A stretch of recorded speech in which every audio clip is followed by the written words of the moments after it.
What is up, fitness family? I am clearing up 5 misconceptions this morning. It is June 20th, 2020.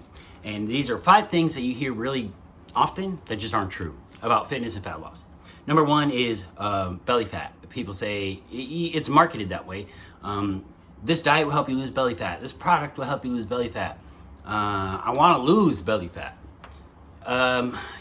You can only lose body fat.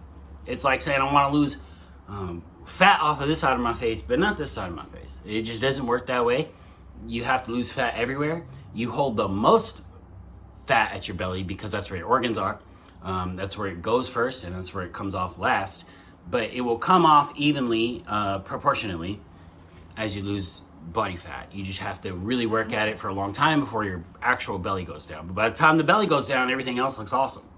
Number 2, toned. You hear toned a lot. Toned isn't actually a thing. You can't actually tone muscle. You build muscle and lose body fat. And what you're saying is I want to lose body fat and build a little muscle. And that's okay. People don't really have a good perception of how dense the tissue muscle is. So 10 pounds of muscle is like the size of just like a regular potato, whereas 10 pounds of fat is like the size of like a bag of kettle corn. Usually all people see come and go in massive amounts off of people's bodies is fat, so they have this perception that if I put on 10 pounds of muscle, I'm gonna be big. And it's not gonna work that way. So, take off 10 pounds of fat and then you put this on. But when you put this on, it's gonna be spread evenly through your shoulders and your back and your butt and your legs, and it's gonna look really good. It's gonna make you look really hard. It's also gonna improve your metabolism dramatically. Every pound of muscle can add 25 to 50 calories a day to your metabolic rate. It will improve your hormone function. It will improve your bone density. There's so many benefits to having more muscle. It's also increasing your storage unit of muscle, and your fat is also a storage unit. But if you have a bigger storage unit in the muscle, it's harder for your body to put on more body fat. So, number 3, spot reduction. This kind of comes back to the belly fat, but what I want to really drill home is that doing sit-ups won't reduce your belly fat. It will build ab muscles. And sometimes, if you build a really muscular arm, it'll look leaner with the same amount of body fat, but it's not actually leaner. So that's what you got to understand is you just need to lose body fat. And you need to diet to lose body fat. You really won't do it with training. It's like trying to run a NASCAR race with a bicycle.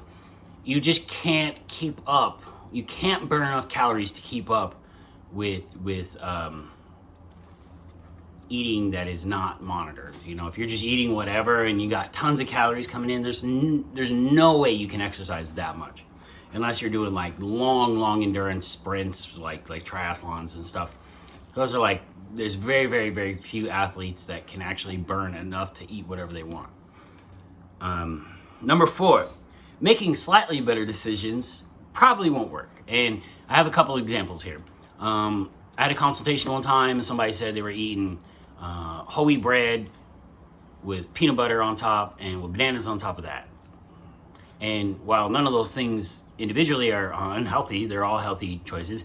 But when you just stack on that many calories, you can definitely put on body fat with that kind of food. That's like chocolate cake with vitamins is basically what you just had.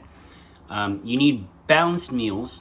So I suggest protein. Protein also has a thermic effect, meaning that you burn calories when you eat protein. You do not really burn any calories when you eat fat, and then it's kind of in the middle for carbs. The other one is like going out and drinking, but getting a more conscious drink, like a vodka soda instead of your normal beer.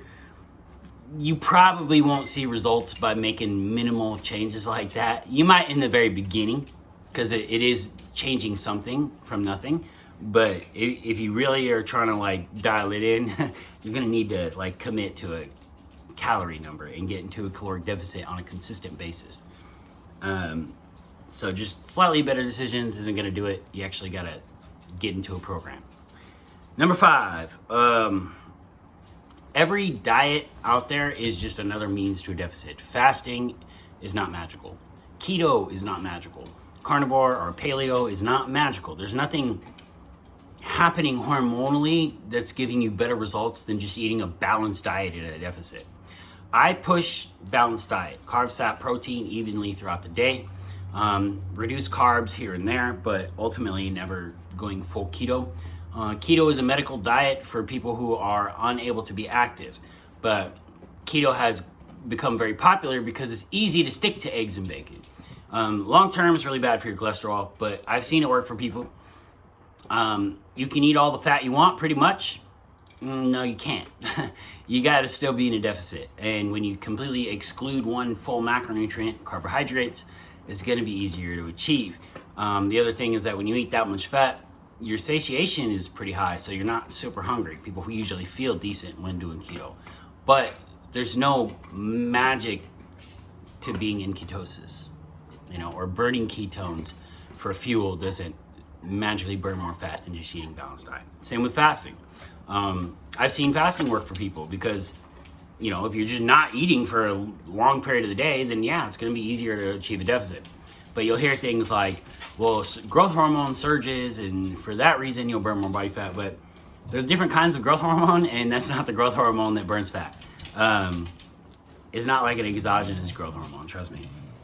Anyway, I've seen fasting really spiral downhill for people because then they don't eat forever, and then they finally eat, and then they binge. And when you binge, now you're full for a really long time and you don't eat again. If you're gonna fast, you have to be disciplined about your eating windows. And make sure that you don't eat too much when you break your fast so that you can continuously graze in your eating window. That's how you do it properly. But there's nothing magical about that. You get up, eat a balanced breakfast, go throughout the day. You might be a little hungry. Train smart, train safely, be consistent. The other thing is dieting Monday through Friday won't work. Like you can average throughout the week if you do it this way. Say my target is 2,000 calories, and then one day 2,200, the next day 1,800. That's averaging 2,000 calories, okay. But if you get to the end of the week and you have a 7,000 calorie day, that is enough to ruin your deficit and completely inhibit your progress. Inhibit your progress.